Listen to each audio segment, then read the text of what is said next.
Okay. Okay, sound is on. I think we're all on. Just move that mic a little bit. Hey. Hey, and here we are. Welcome to a collection of blueprints. Brett, thank you so much for coming here. How are you today? I'm feeling great.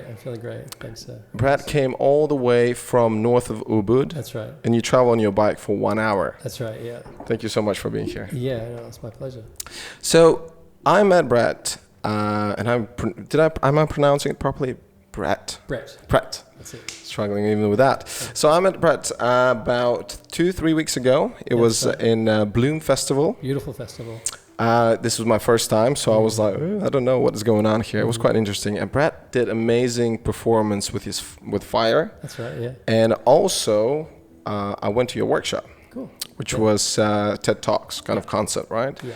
And the things what you were talking about, I was really interested in that, and I thought I wish I just could have him on my podcast.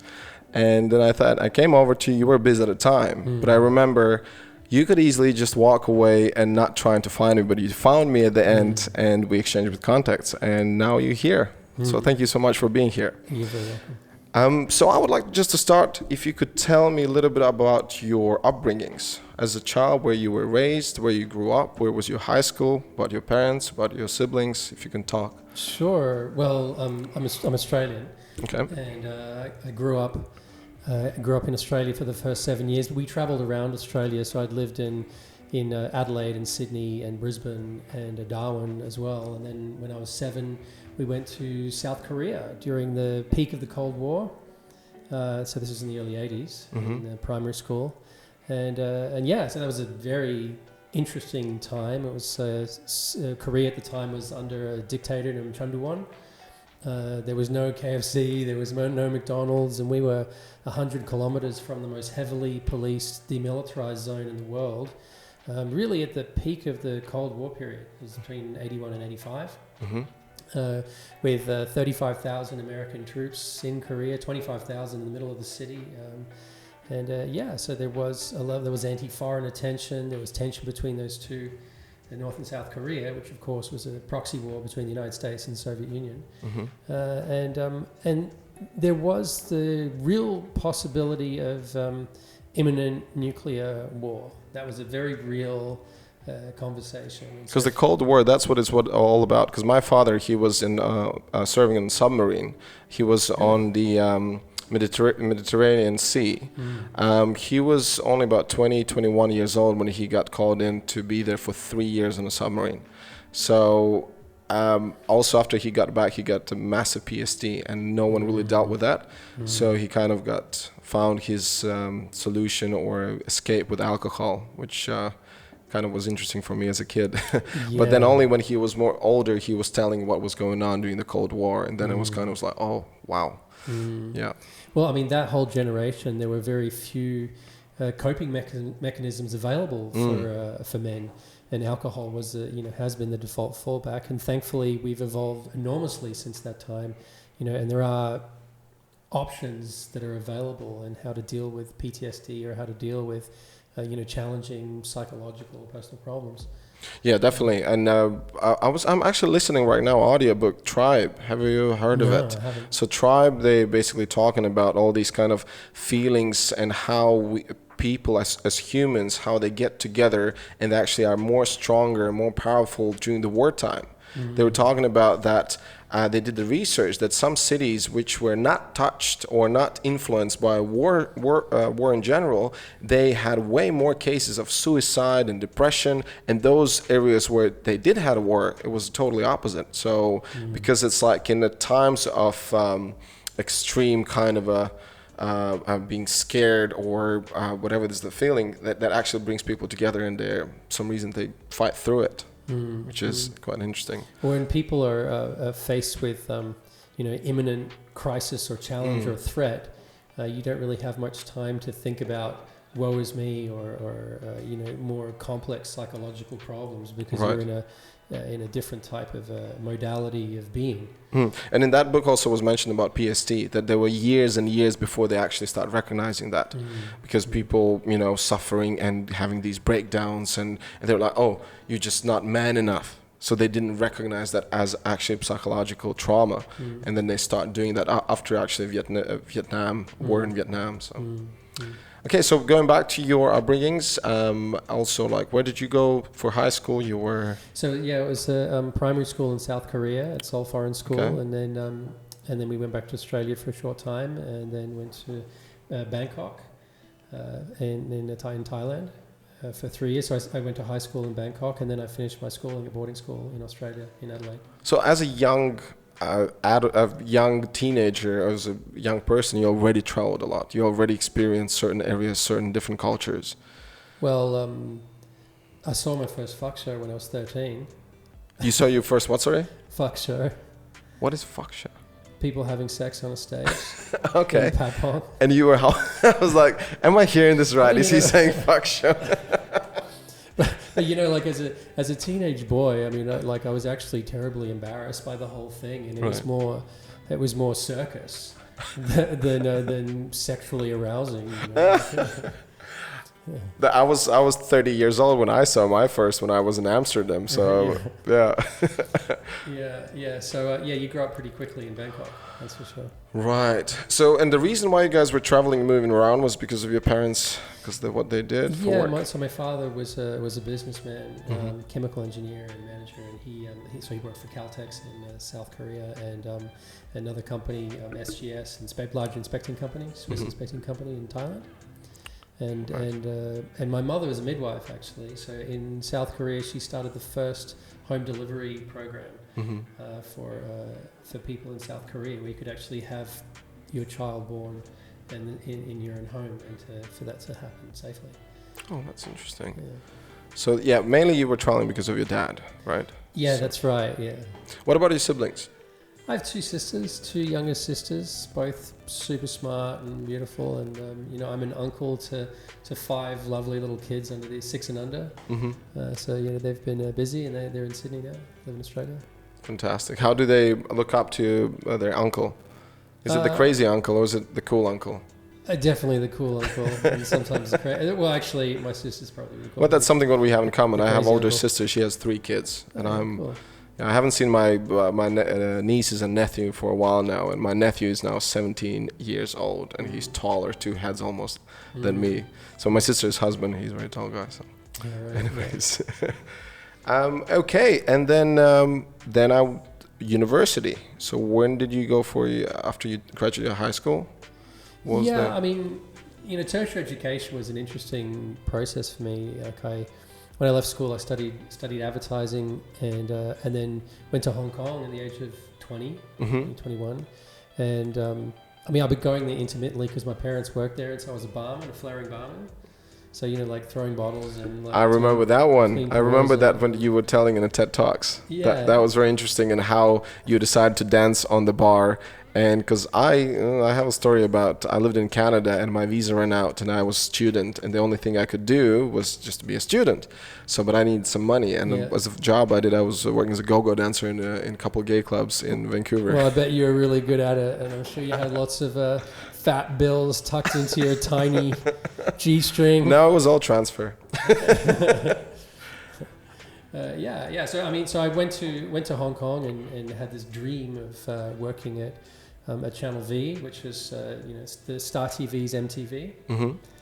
So the story with the development of MTV in the Asia Pacific is that Star TV, which was the biggest satellite network in the world, had an agreement with MTV, and music television was brought to the Asia Pacific. But MTV was pushing a very strong Billboard Top 100 agenda, and so then they had a contractual dispute, and Star wanted to be producing more Asian content, and so MTV moved to Singapore, and Channel V was born. And so I got to know everyone who was working at the channel, and volunteered on a couple of projects. I acted in one of the producers' stage shows, and I was a PA on another producer's short film, and so by the time I had a chance to go in for an interview, I already knew half the people at the channel. But it was a really great lesson in how to to kind of by osmosis you move into opportunities by being really helpful. Keep saying yes, doing your best, and saying thank you a lot. So leading with with appreciation and gratitude. Particularly when you're young, you can't really lead with your skills. You can lead with your willingness to learn and being easy to work with. And the hunger, and the show that you want to be there every day. Yeah. And you know, that's so when did you thought about, how old were you? Can you remember, or do you remember when you decided, oh, I think I want to be in TV? I want to be, was it like you want to be an actor, or you want to be part of production, or you want to be the one who writes, and which you did? Yeah, well, I mean, storytelling has always been, we all tell stories in different types of ways. You're telling stories, and I'm telling stories today, and the stories are the things that create our world, and our words shape our world, and our words that we use are magical tools to create and manifest the things that we want in our life, and I understood that at quite a young age, but really at that time I was just had starry eyes to be a part of something where there was so much energy and so much excitement, and charismatic personalities, and music, of course. So one of the first shows I worked on was A House of Noise, which was a metal show, and I started on there like 6 months after Kurt Cobain died. Oh, wow. The lead singer of Nirvana. Yeah. And so then I had the opportunity to write scripts running retrospectives on Kurt's life and his work, and of course all of the major grunge artists at that time, so Soundgarden and Mudhoney and Pantera and all those big power rock acts, and Guns N' Roses, that they produced an album a couple of years before, but we're still kind of running that content as well. And it was an exciting time. And your parents were welcomed, or your parents supported you with your decisions regarding going in TV? Well, they left. They moved to South Korea, and I stayed in Hong Kong. Oh, wow. Yeah. How old you were when they left? 20. I'm 20. Right. So I was sort of going back intermittently, and there was an opportunity, and I landed this terrific job, and then they left the country. So that means they just like do whatever you want with your life, or were they trying to guide you, trying to say get a real job, one of those things, or? Because that sounds very independent, which is, amazing. Like my parents were very similar. They didn't really, as long as you're happy. That's what my mom said, and my dad said, as long as you can make a living, Yeah, well, I think wise parents, and myself being a parent myself, I mean, you can guide a little bit, and you can steer a little bit, but young people, as they discover the world, they're going to do whatever they want to do, and the best way you can support them is just by backing them up and keeping them alive and fed. Which your parents did. Which they did. Oh, that's great. That's awesome. Yeah. Fantastic. So when I asked Brett to come for a podcast, he sent me a list of things he would like to talk about, and options. Lots of options. Lots of options. And I liked the concept of polymath. Polymath is something, if I would say that in simple, is it a jack of all trades, or it's a jack of trades which he kind of knows what he's talking about? I mean, probably the latter.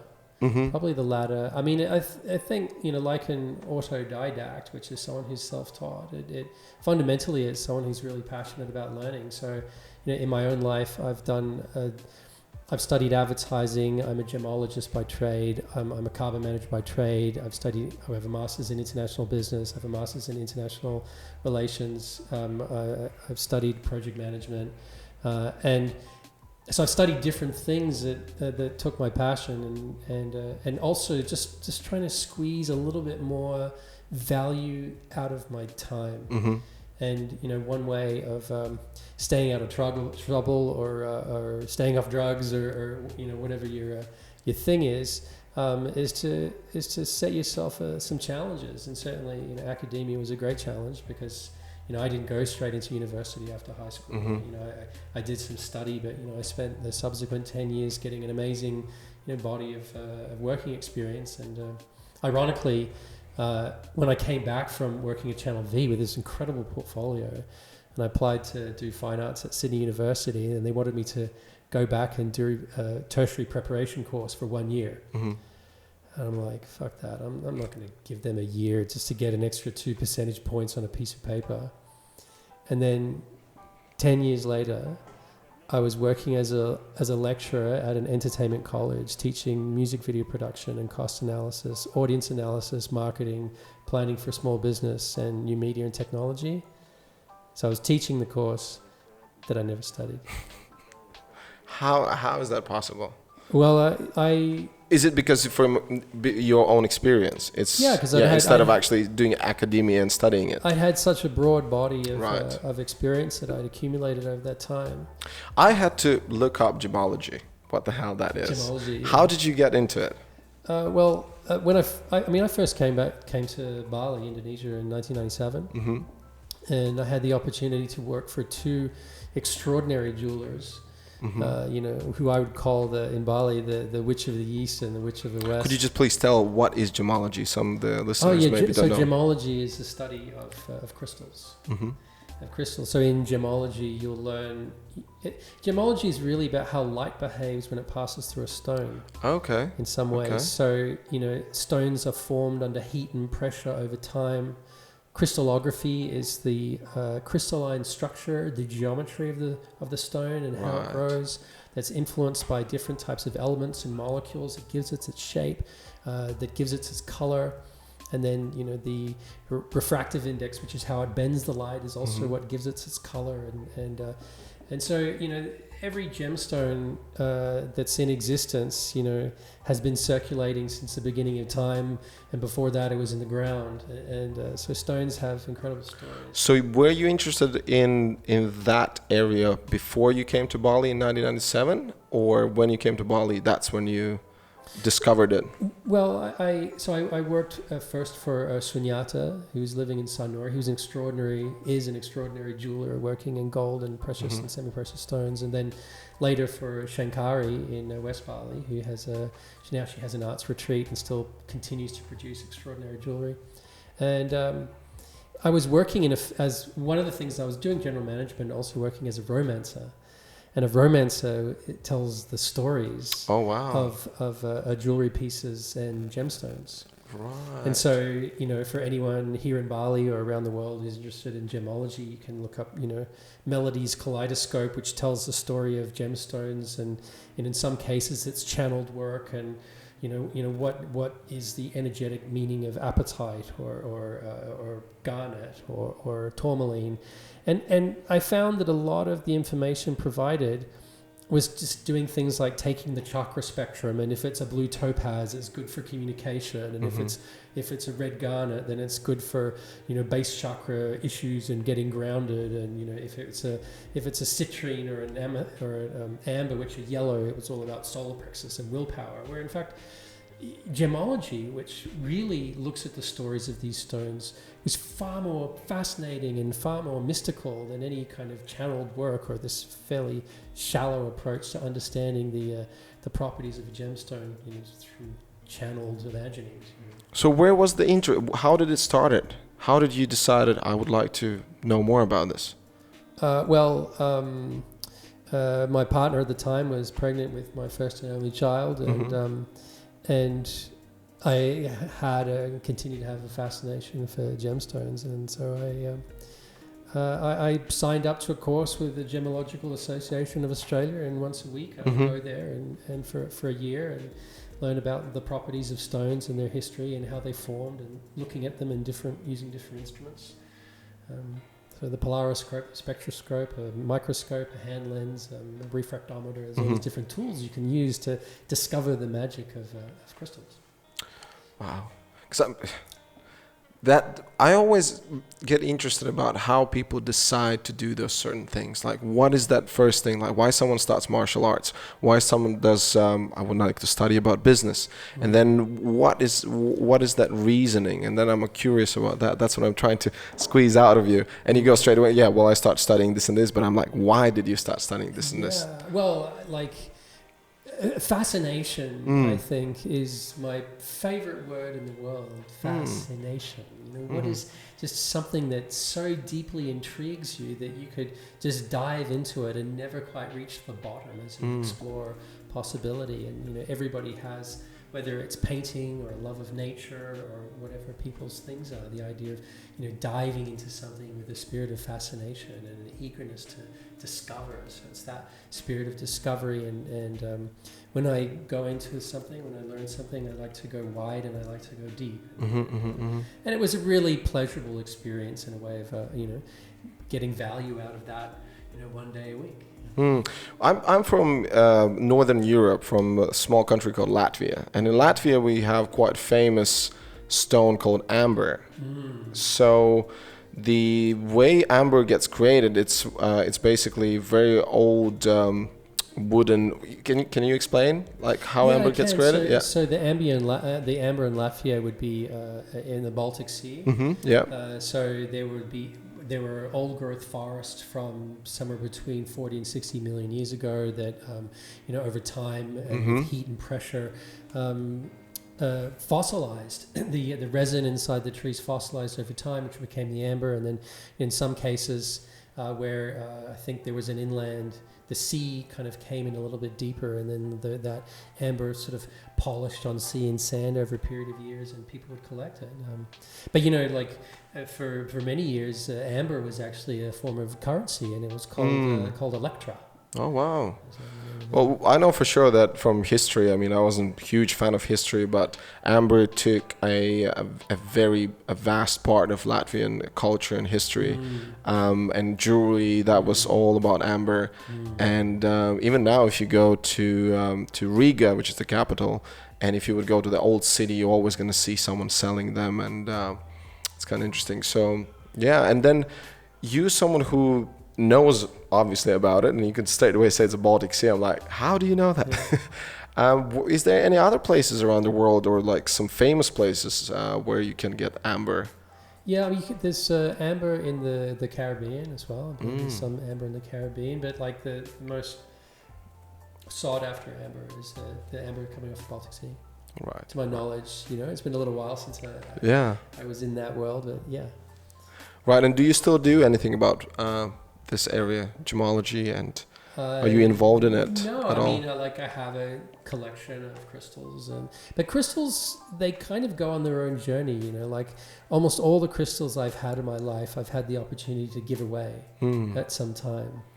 They sort of pass through you, but I like the idea with crystals that they belong to themselves. Right. They existed before you were born, and they will continue to exist after you die, and we get to enjoy them, for a moment in their life. Right. So when I hear the word crystals, for some reason I want to put together healing crystals.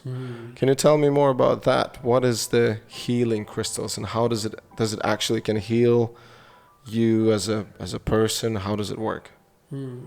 Well, I mean, to be fair, that side of things is not really my area. You could say that, there's some, if you create a power piece for yourself and you select the stones that you would like to wear, whether it's a diamond or whether it's a blue topaz or it's a pearl or whatever the stone is, and you produce a piece that imbues that contains the type of energy that you want to magnify in your own life. And there's different types of stories that we can tell about different types of stones. But I mean, quartz crystal, which is the most common crystal, in so much as all sand is quartz, all silica is built of quartz crystal. There's little tiny quartz crystals, and much of the body of the earth is built out of crystal, and all communication happens through quartz crystal. You remember, like, one of the earliest wristwatches was called quartz. Right. Yes. You're right. If you remember,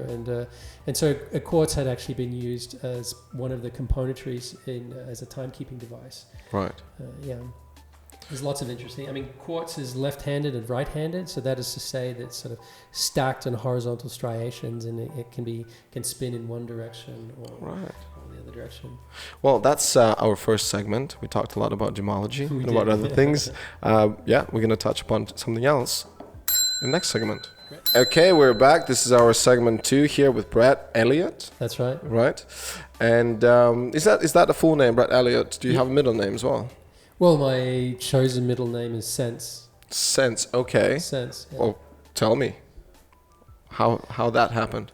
Well, a lot of people, or some people, have a spiritual name. They go and meet a guru in India, and they get the name, Samaj or Satananda or Chandra, or like some some cosmic name, I suppose. And I like the idea of our our prayers and our mantras and our names being in a language that we can really understand. And I just, the name sense actually, I mean, in Sanskrit it would be samaj. Okay.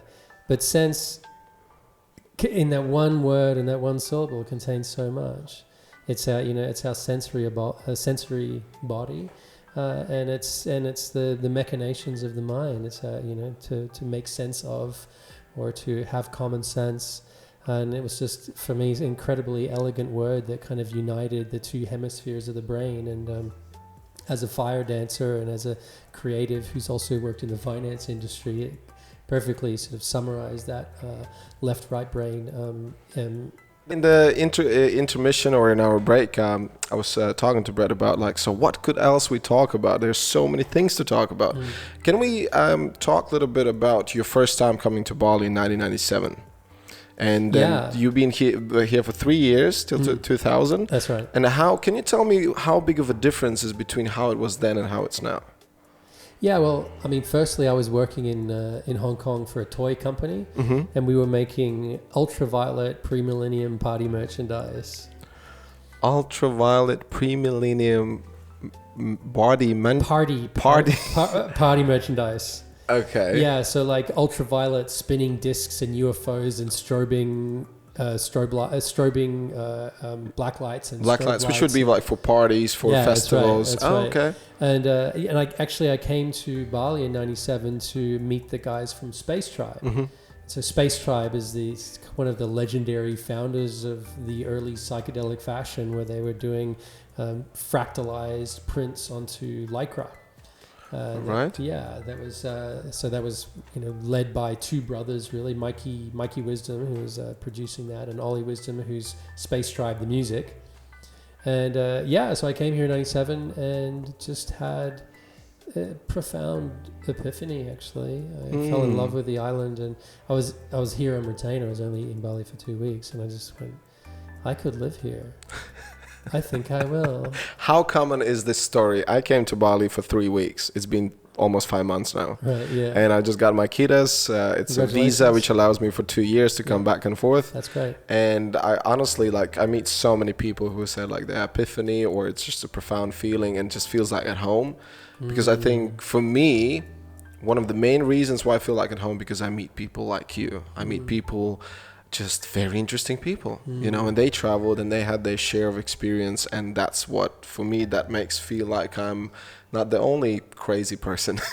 Yeah, well, I mean, in '97, Canggu was a couple of huts by the beach, and of course now Canggu is sort of highly developed. I mean, it was rice fields and a rural community, but nothing like it is today. And it keeps developing very, very fast. The field has been built there's a lot of development that's going on, but culturally, Bali is in many ways much like it was 20 years ago, and that's really a testament to the power of the Balinese culture.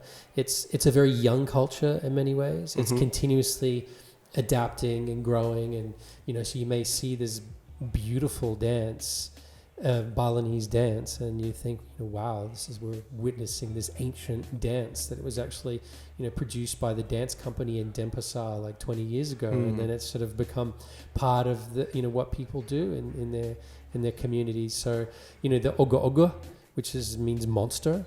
So I don't know if you're familiar when we have Nipi, that's the day of silence. I experienced that. Yes. Yeah. Well, the day before Nipi, where Nipi is where they do a space clearing on the entire island. There's no fires, shops are closed, people fast and give prayer. The day before is the day of the Ogo Ogo, where they actually acknowledge their demons, make offerings to their demons, and build these incredible demons out of foam and bamboo. And they have the parades, but they didn't do it this year and last year because of the COVID, didn't they? That's right. Yeah. That's right. So unfortunately, burning those demons is long overdue. Why do you think Bali is the place where people want to come and stay and be here? Why do you? Because there's so many other places around the world where it's warm and the weather is perfect and all these kind of things. But I think, in my opinion, as long as I've been here, I think it's the people. because the people are so welcoming and so lovely and so nice, and even comparing with, I don't have anything against like Thailand people. They are very nice as well, but still you're not feeling that kind of welcoming warmth as you would feel it here. What is your opinion about that? I mean, it's an island and an island culture, and it's a Hindu culture, but the Hindu culture is somewhat unique in the way the Balinese do it, and actually Bali has successfully preserved Javanese culture from the Majapahit era, over 500 years ago. So some of the Javanese who the historians in Java would say they're grateful for Bali, for the Balinese, for retaining that ancient Javanese culture. But Bali, the people of Bali, that some people call it the island of 10,000 temples, is that they acknowledge all of the aspects of the human condition, every year in the Wesak calendar, in their calendar, the 210-day cycle, which is actually a map of the cycle of the harvest of rice, classically. Yeah, I mean in the Balinese calendar, they acknowledge every aspect of the human condition. There's a day that you don't read or write. There's a day that you acknowledge your ancestors. There's a day that you acknowledge your teachers. There's a day that you recognize the value of knowledge by not reading for a day. There's an offering to plants. They make an offering to animals and celebrate, the divine aspect of all the different aspects of the human condition. They celebrate metals. So, there's a day. Yeah, there's a day of metal. Yeah. So there's offerings to your computers and your motorcycles. So like from, one level, you'd look at this behavior and you might say that it's very superstitious or culturally it's kind of cute, but the underpinnings of the belief is that energy and intelligence moves through all things and nothing is accidental, and also the constant gratitude about things as well. Because one of the things what we learning, and when I started reading books about the chicken soup for the soul, when they're telling all these stories, and one of the things was this guy was telling about the gratitude rock. I think that came from the Secret, the book, and then the film that they created. I mean, a lot of that stuff was out there, but some of that made total sense. Before you go to bed, be grateful for 3 things what happened with you during the day. Instead of focusing what things didn't happen as you wanted, focus on things what happened well. Because very often I find myself, I come in the evening, oh my God, like this didn't work out, that didn't work out, I was late for this, whatever the problems happen, and you just focus on negativity. But then you're like, oh, I had a good workout, I had a good dinner with my parents, and I hang out with my friend. And then you focus on those things. Wow, I feel much better. So be grateful for things what you got and be kind of appreciate around things what you have. Well, yeah, I mean, gratitude is the art of gratitude is the art of cultivating luck by being grateful for what you receive. And so, the Balinese, there is an underpinning at a spiritual level of gratitude and grace, and actually in Javanese Islam as well, inshallah, like God willing, may something happen and or not happen, or also, I mean, I spent some time living in Java, and I found the Javanese incredibly graceful people, and they're so happy, especially in Bali. I think these smiles you see around you there.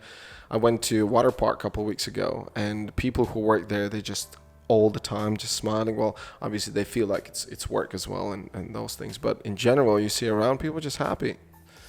I mean, of course there is struggle, and there is suffering, and there are challenges that people go through. It's part of the human condition, and it's easy or tempting sometimes to sort of put a halo around the mystical East and all the beauty, and you see things, and the wiring under the board is that there are jealousies and manipulations, there are hierarchies in all religious power systems, and people's religious beliefs are also used to manipulate, so there is that side of any culture as well. Right. And just to paraphrase Terence McKenna, culture is not always your friend. Like I have a friend of mine who's a medical doctor, and she was the only woman who graduated who had education beyond high school in Bali, in her community, and the people in the community were saying, well, why did you even bother? You're just going to come back and live in the village, and you should be here looking after your family, and why are you going and doing all this study? You're just going to get married and settle down. And so, the idea of supporting the elevation of the dreams and aspirations of the individual is not so strong in Bali. It's very much, the elevation of the collective. So there's a real socialist undercurrent in Balinese culture, which is beautiful, and we get to see that and enjoy that, and I'm so grateful for it.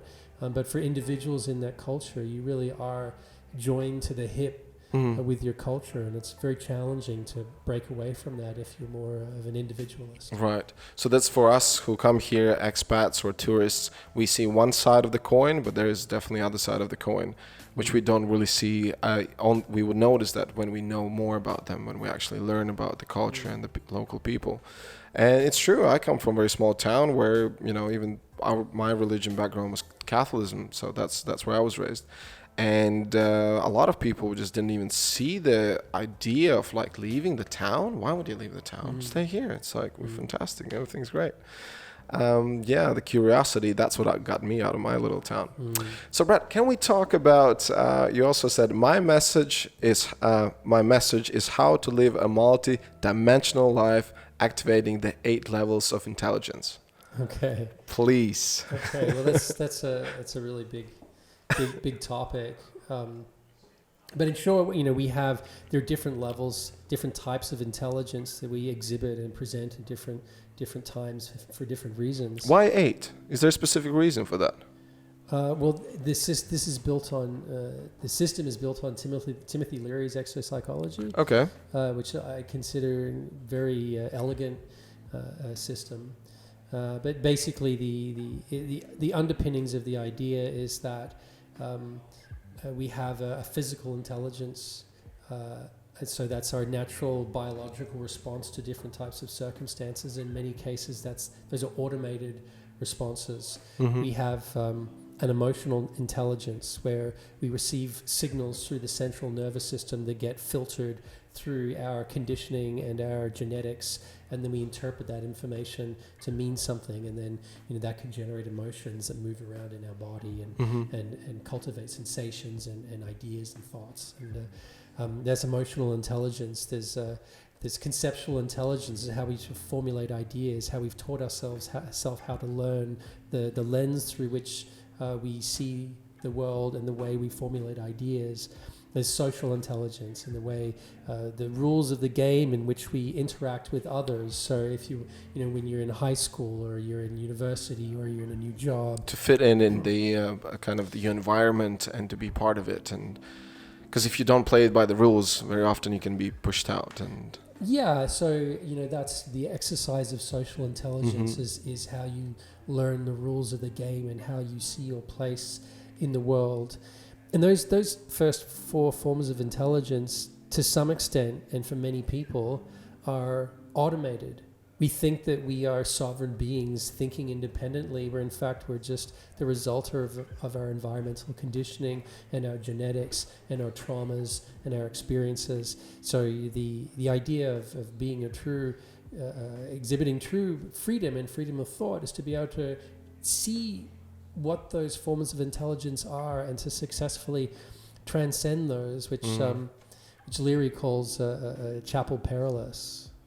Chapel perilous. Chapel perilous. Chapel perilous is to move, basically to be able to go out of your small mind to access higher levels of consciousness.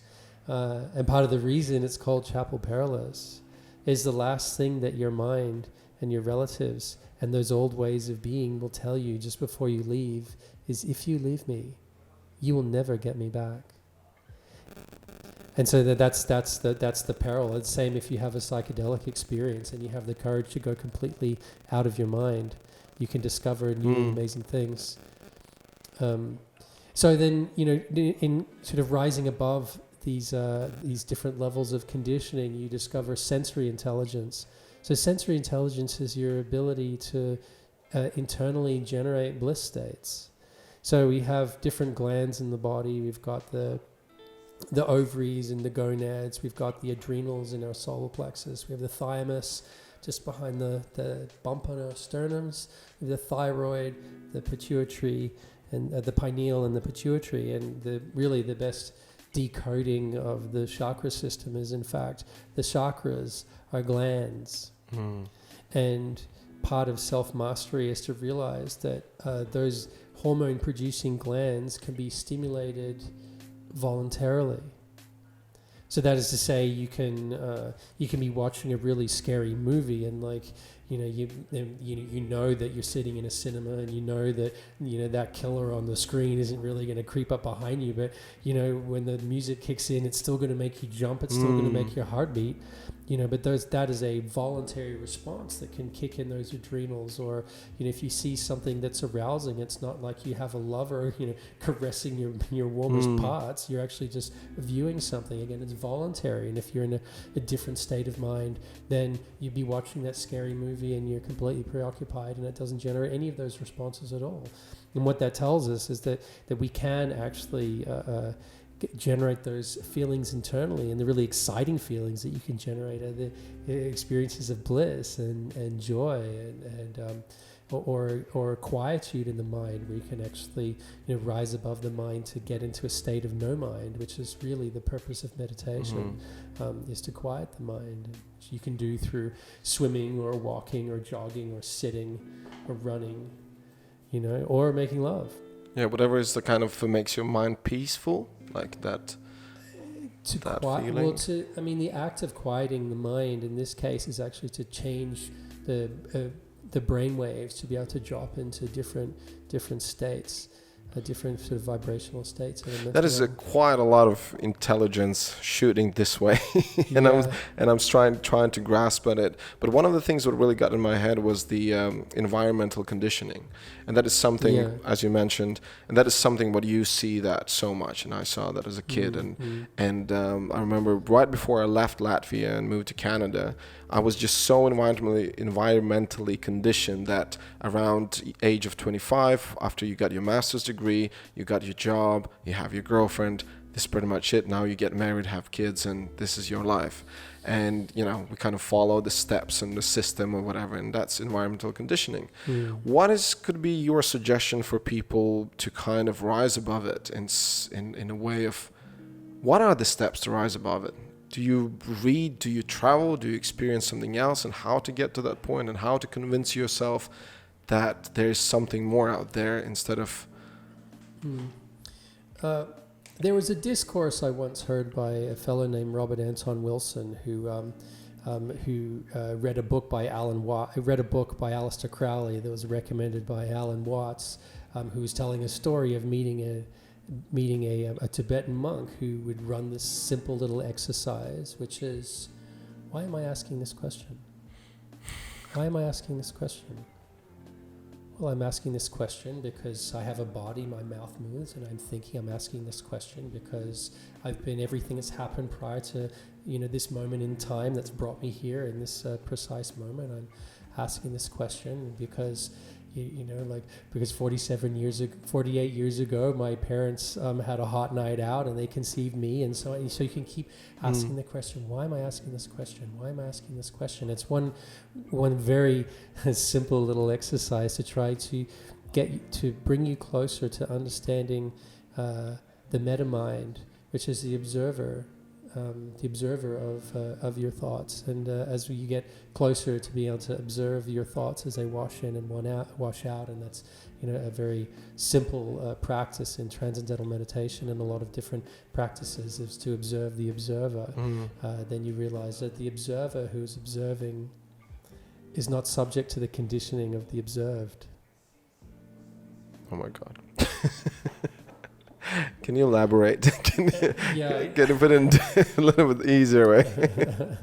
Well, we were talking about the different types of intelligence, and one way of transcending conditioning is to do the things that scare you.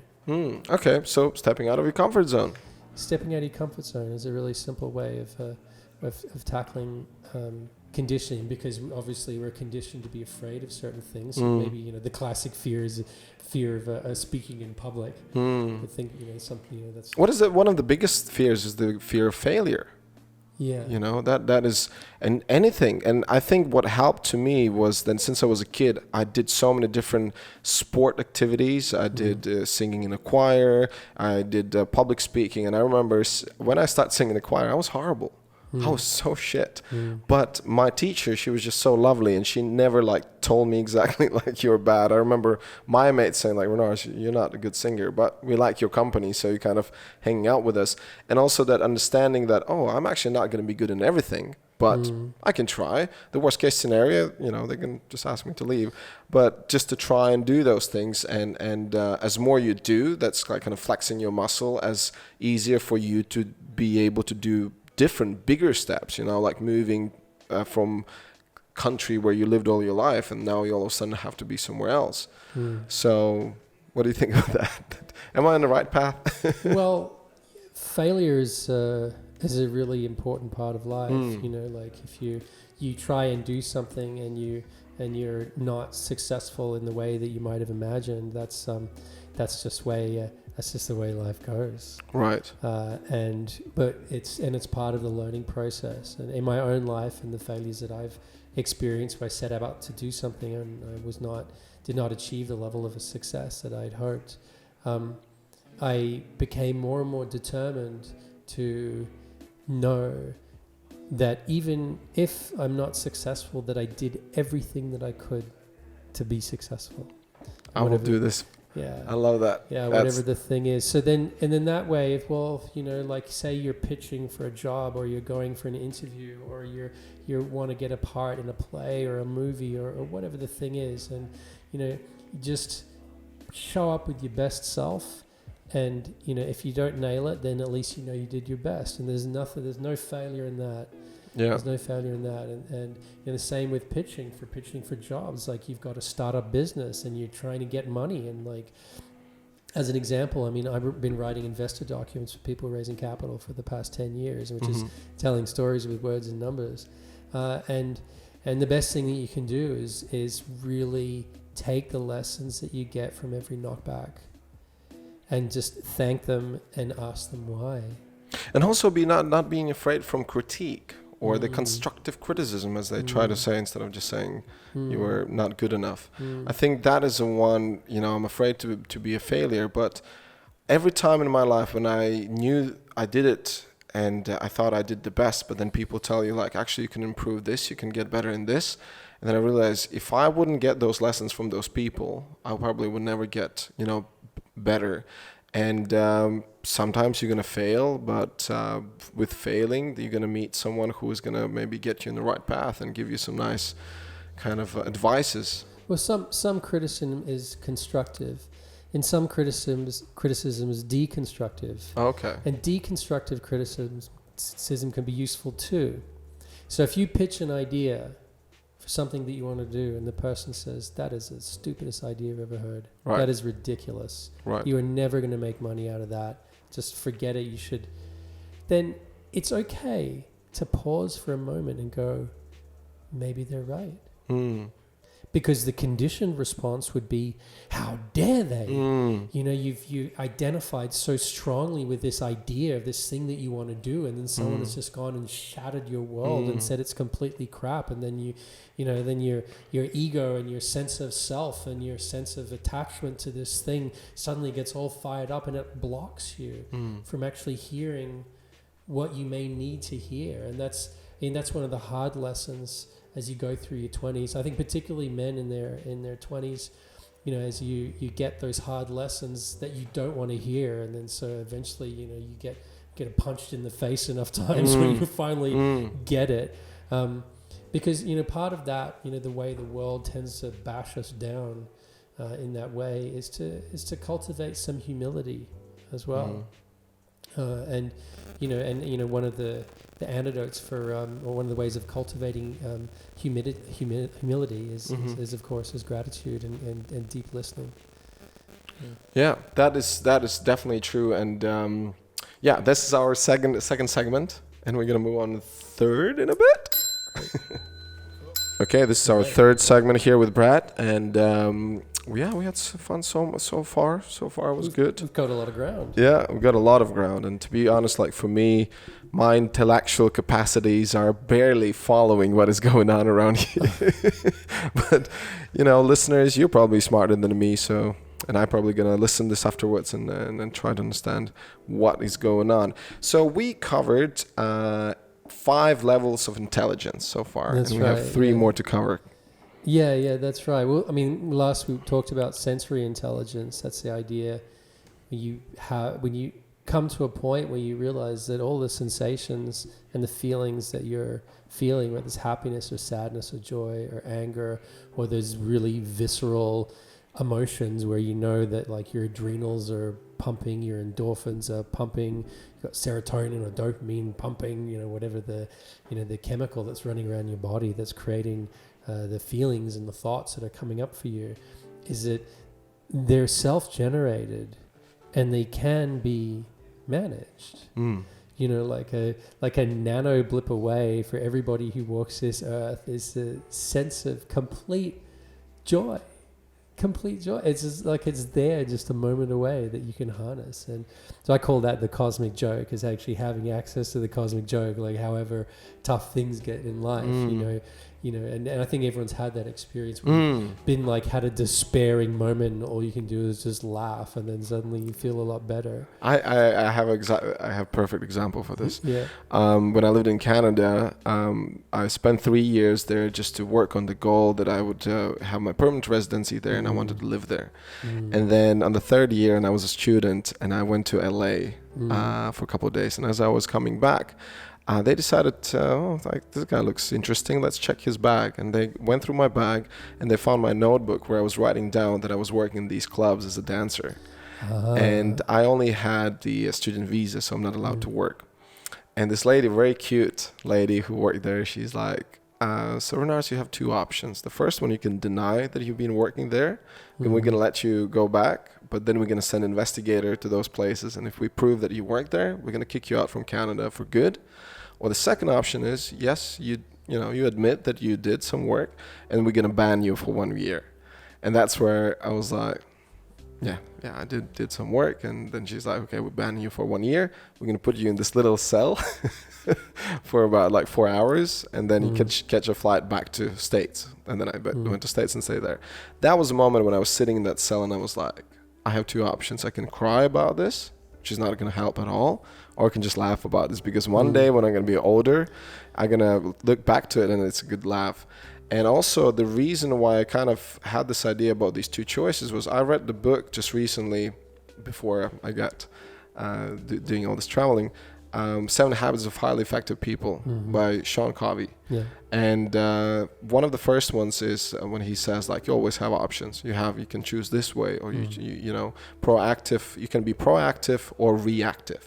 So, and instead of choosing being reactive, just crying and like, oh my God, my life is horrible, it's all ruined, I was like, okay, let's have a good laugh. I mean, there is a place for being reactive too in life. And by that I mean sometimes you happen to life, and sometimes life happens to you.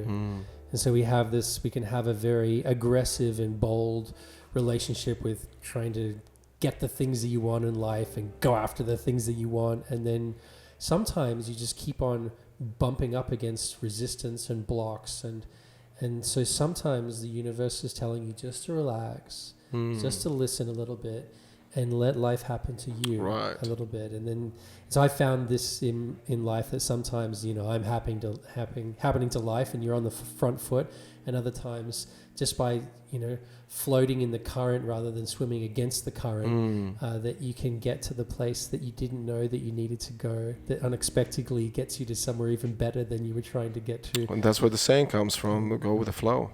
Sometimes just go with the flow and that's right. and stop, kind of beat yourself up or just run out of your energy, just like questioning why it didn't happen the way I wanted it. Yeah, that's right. So, part of, transcending the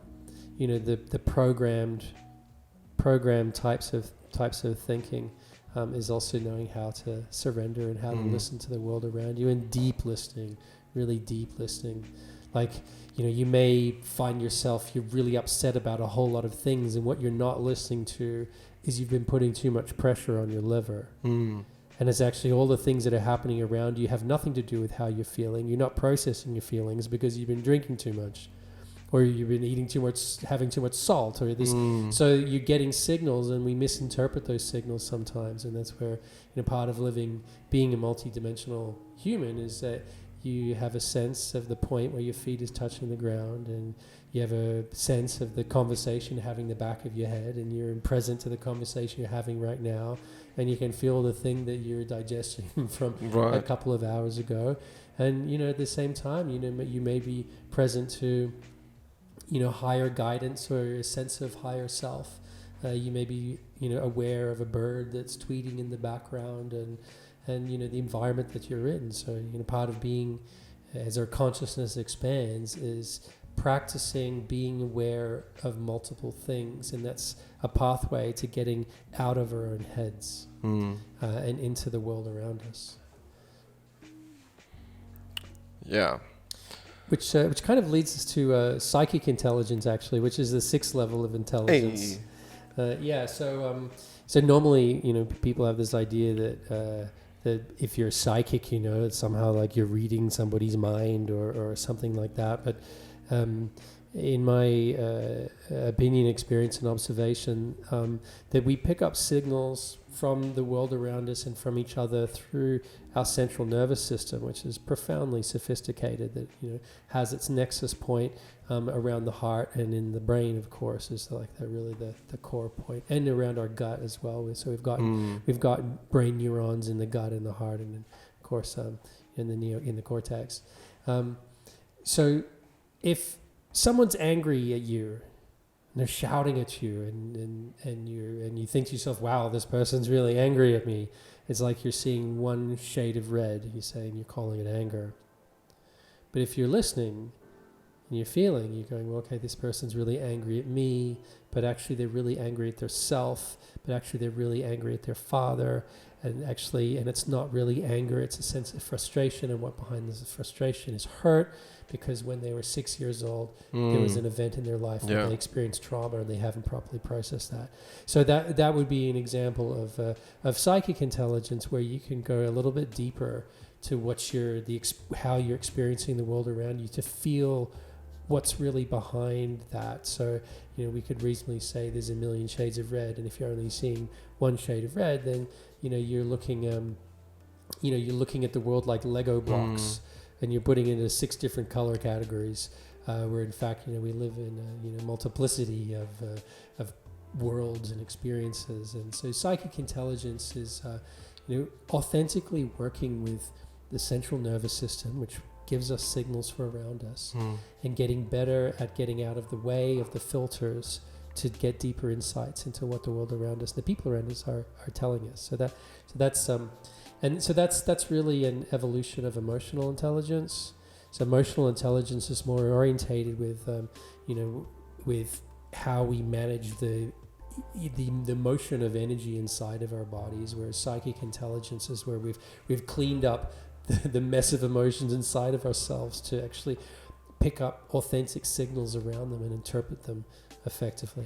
And you mentioned the gut feeling. So gut feeling for me, I definitely can say that it happened. And one of the reasons why I actually left Latvia 13 years ago and decided that, because I started asking this question, is this my life? Is this it? And then when that started, things just start falling apart, but at the same time folding into places where they should be.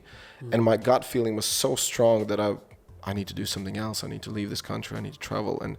And more like decisions what I've been making were based on my gut feeling. And then you start reading these books where they talk about that gut feeling is actually way more important than any other feelings out there. And I wish we just knew that before and would understand how that works. So yeah, when someone says gut feeling, and I like you were just pointing around your stomach, this area. So how can you explain what is gut feeling? Well, I mean, one of the challenges with any feeling, like let's say you're thinking of going into a new business relationship with someone, or you're going into a love affair, and you've got this gut feeling that it's not that maybe it's not really going to work out.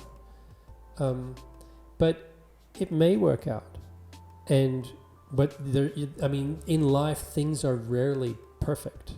Yeah. And so whether what does it even mean perfect? It's a ridiculous. I mean, nonetheless, you could say all of life is perfect. Exactly. But it's important that you're having sensations is to be careful about interpreting those sensations too quickly. So it may be that this somewhat you say you're getting a negative feeling or something's not quite right. So that's a signal that there's something there to work on. But some people that are a little bit jumpy or a little bit traumatized might go, okay, I'm going to completely avoid that person, or I'm going to completely avoid that situation. And in that case, they're led more by their fear than by their curiosity. Right. So one thing in cultivating a better sense of gut feeling, because it sends us in all kinds of directions, is to cultivate curiosity in the things that frighten us, understand what's really going on there. Because, and also how to tackle those things you're afraid of. Actually, today was funny enough. I was just at the Bali MMA gym, and I was talking to this very accomplished fighter, and we were talking about high diving. And I said, like, oh, have you ever jumped from 10 meters? And there's a lot of different waterfalls around, beautiful waterfalls. Alingaling, that was the one where we went. It was 5 meters, 10 meters, and 15 meters jumps. And so I've done high diving because of my stunt training. And I never done diving in my life. And then I'm almost 30, and I come there and I start, okay, I need to learn how to do diving from 10 meters. And I go 3 meters. Okay, I can do 3 meters. I can do 5. I can do 7. I worked my way up. And then I do my 10 meters. And that's what I said to Anthony, the fighter. And it's like, listen, you need to figure out what are the steps, the baby steps, and how to work your way up to do the 10 meters. Because someone is going to say, oh, this is out of my comfort zone. I'm so afraid to do 10 meters. No one tells you to do 10 meters. Or maybe sometimes it is like some friend or acquaintance is going to be, hey, you can do it. Come on, jump from 10 meters. So instead of, yes, and if you're afraid, turn around and don't do it. But if you want to tackle that, figure out what would be the steps to get to those 10 meters. Exactly. I mean, there's a lot to be said for preparation. It doesn't mean that it's going to be any more or less scary, but the idea of throwing ourselves into things is where people that have more balls and brains end up kind of injuring themselves as well with the best of intentions. And some people get lucky and they don't. And at that level, sometimes life becomes a crazy competition. And the challenge with crazy competitions is when you win, you lose. And that's. You get that in crime, for instance, where like the craziest wins. Sometimes you get that in politics, actually. Yeah, well, they have the saying, they have the champion's gonna drink the champagne and stuff like that. I'm like, I don't like champagne. I rather just follow my gut, and if I feel I'm comfortable with doing certain things, I do. But at the same time, I want to tackle myself and work my way up, and that's with everything and anything. And I mentioned you earlier, like English is my third language. When I moved to Canada 13 years ago, I barely could say a couple things. Now I can say more than a couple things. Well, that's great. I'm glad we can chat. But it's about, and I know so many friends around me who are like, what are you going to do in Canada? You don't know the language. You don't know anyone there. How are you going to? I was like, I will just give it a go. If I fail, I just can come home, but it's one of those, and definitely building up. And someone who says they're afraid of being public speaker or doing public speaking, which is actually one of the biggest fears out there. And the way you do it, you start with little bit, learn, Toastmasters. Have you ever heard of Toastmasters? Yeah, I would join Toastmasters. I did it for about 12 years myself. Did you since really? I moved to Canada. Because for me, it was like, I need to, how do I get better? And then I found out about Toastmasters. For me, was the language barrier, you learn the language. But at the same time, obviously, because you learn, these speeches by heart and everything. And I was confident enough to stand in front of people, have no problem with that. But Toastmasters offer you to tackle all sorts of problems. There's so many people who, their native language is English, but they ramble, they are too fast, or they don't have eye contact, or they don't have all those kind of things. In telling a story or having a conversation, there is that speaking to people's listening. You heard that? Speaking to people's listening. No, I never heard that before. Yeah, so like, you know, any conversation, if you're selling to something to somebody, you're talking to the things that people are listening for. Okay. Yeah, so if someone, and so if you can pick up people's resistances, for instance, you talk to the resistances, but it's that idea of speaking to what people are listening for. Right. There's, of course, you know, in many conversations, people are listening for the thing that's relevant to them and nothing else until they hear the thing that's relevant to them. So the relating, in sales they call relate to the customer. Yeah. Yeah, when I used to go door-to-door sales, and then one of the main things is relate, find something to relate about. So if you see they have a dog, you go, oh yeah, it's a lovely puppy. I have a dog at home as well, and they're going to talk about that. And all of a sudden you build a rapport and build that connection, and then they're like going to talk about anything. I have so much respect for door-to-door salespeople, actually, because you need to learn to deal with rejection a lot. Yeah. And don't take it personal. And without taking it personally, you know, I think that's incredible training ground for cultivating confidence. You know, if you can get through that, then 100%. you've got to really believe in yourself. Totally. I know it because I experienced that.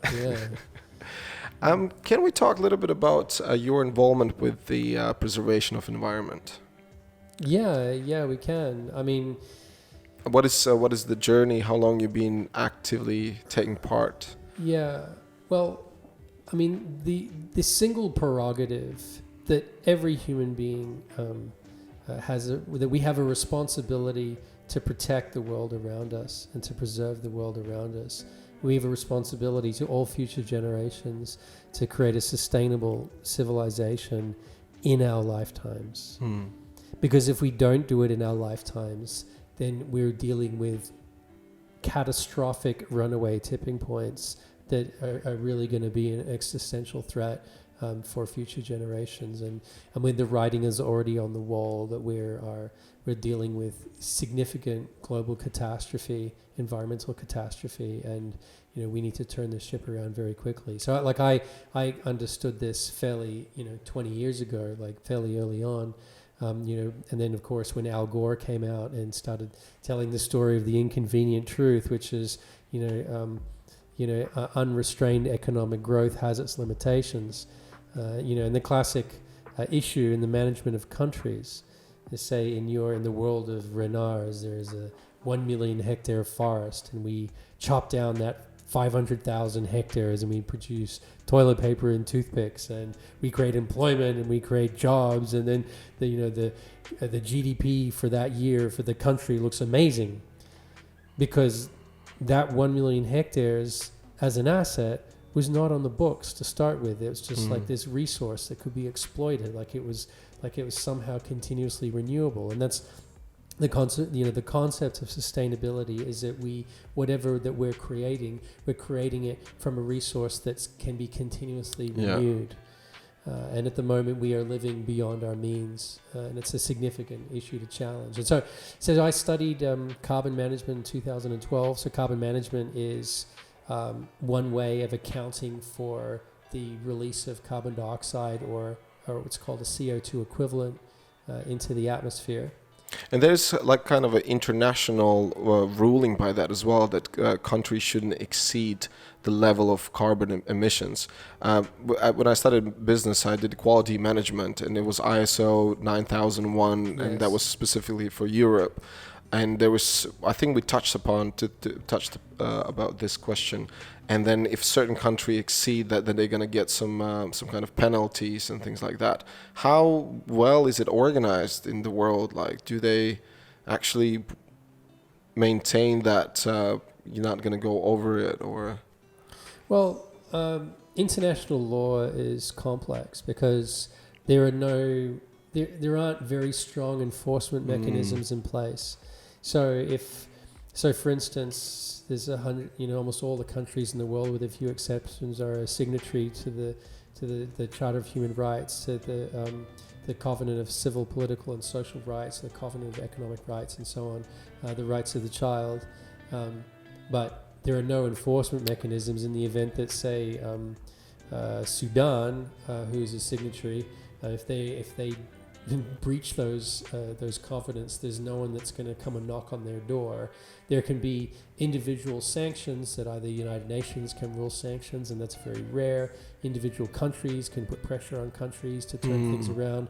But basically, part of the international order of things is that countries have sovereignty is one of the main principles between nations, that no nation can tell me what I should be doing within my borders. And of course, after we had the situation in Yugoslavia, we had the situation in Rwanda, where what was happening inside of those borders were disastrous. And Kofi Annan, who was the Secretary General of the United Nations in 2000, said we accept sovereignty, national sovereignty, but what about the responsibility to protect? And so then the doctrine of responsibility to protect was developed, which was basically legalized invading a country. Wow. So in the instance that a country cannot look after its own people, they are spilling over into international borders. Their neighbors have offered them help. They've rejected that help. It's creating a regional disaster. They're using government resources to harm civilians unreasonably en masse, and then there's a point in time where governments can reasonably sanction warfare. So that's what happened when NATO bombed Libya. So Libya. So there was an advance from Tripoli onto the country, the city in the east. I can't remember now. And then the French-led NATO forces went and bombed Libya, and that was done with a certain sanction from the United Nations. So just going a little bit back about, so if there's one specific country or countries who really exceed that carbon emission, so there's no actual international law where they would, other countries come together and say, listen, you guys, you shouldn't be polluting our environment, or so there's no restrictions whatsoever. Well, there is no international law. Not really. I mean, there's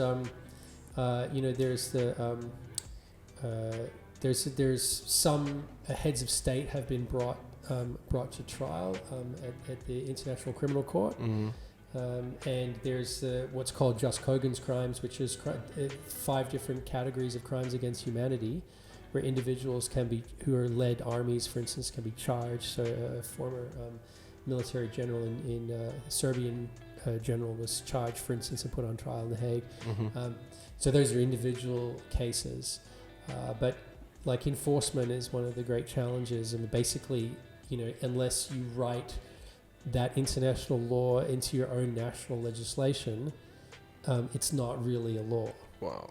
And like if you agree, for instance, if Australia agrees that the Great Barrier Reef under UNESCO is a World Heritage Site, for instance, and there's certain things that you can and cannot do.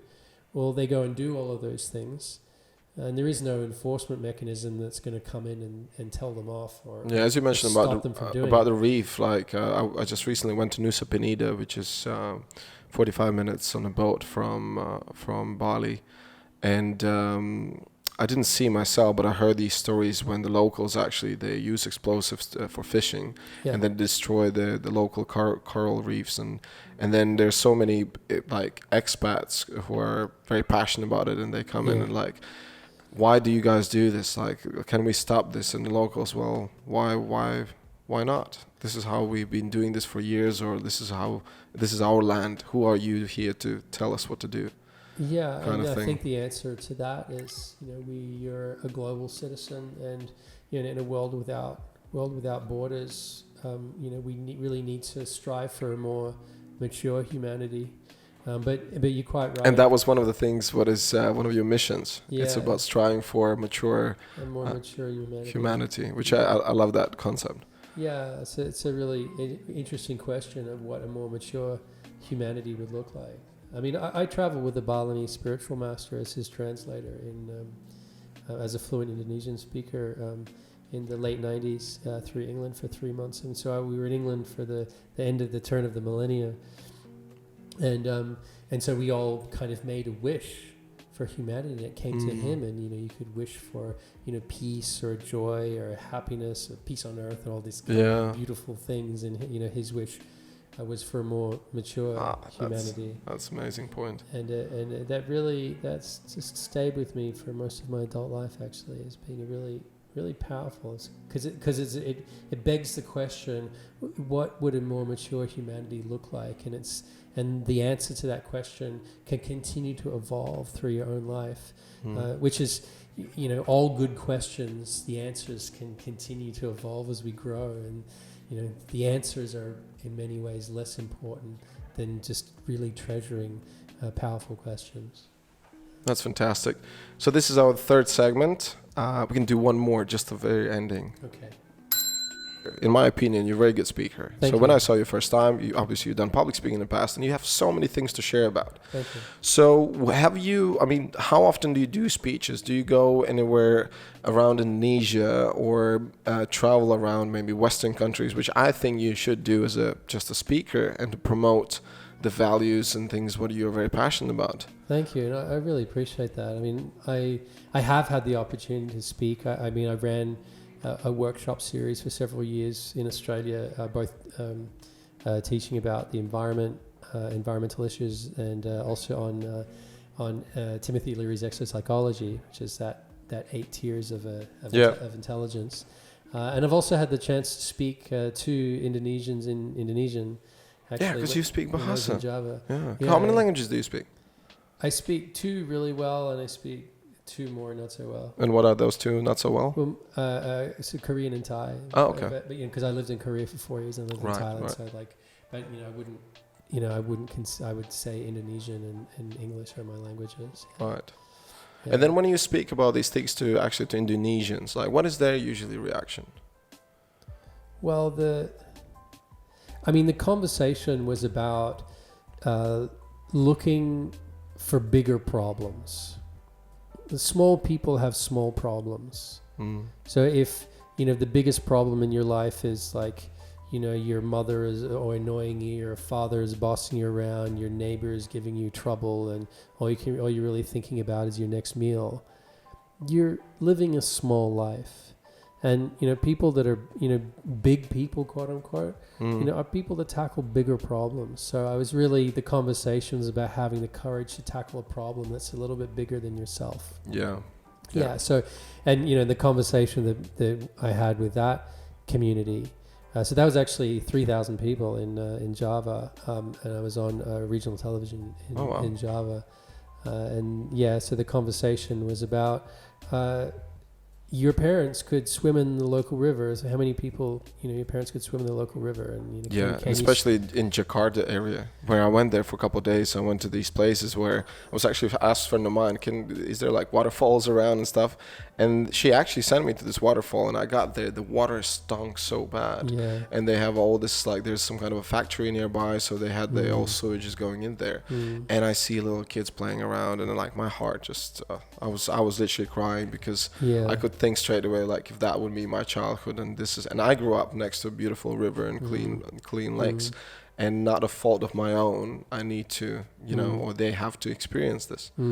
So an example of, in that case, of dreaming a bigger dream was dreaming the possibility that your children could swim in the river again, or your children's children could swim in the river again. And so we are seeing that in Bali, to some extent with the plastics project where people are collecting some waste from the rivers, but it's a deep and complex problem, and incredibly important too. Very complex problem. Yeah. It's like also knowing certain countries just don't care about it. They're gonna throw that trash, and these beaches gonna see that all the time. It doesn't matter how clean you're gonna be here and looking after it. It's gonna come here. Listen, Brett, this was amazing. I mean, we covered quite a lot. We definitely should do this again because there's way more to cover. Well, we've got 2 other forms of intelligence. We have 2 more. 2 other forms of intelligence, but like maybe 6 is enough today. I think maybe 6 is enough today. And before we say goodbyes to the listeners who are listening this, what would be your kind of summary and suggestions for people who do want to look out of the box? And I mean, you already touched upon to those things, and you actually mentioned how to get out of that rat race, how to challenge your comfort zone and get out of there. But maybe you have some words of wisdom.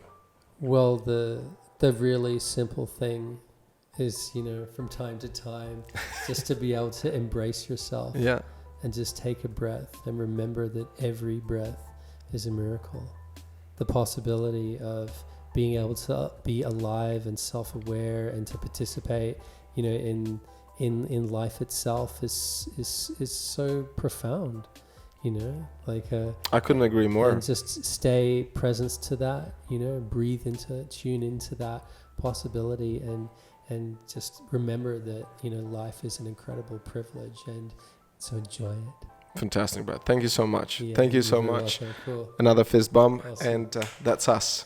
Okay. A collection of blueprints with Brad here, and see you guys. Thanks, guys.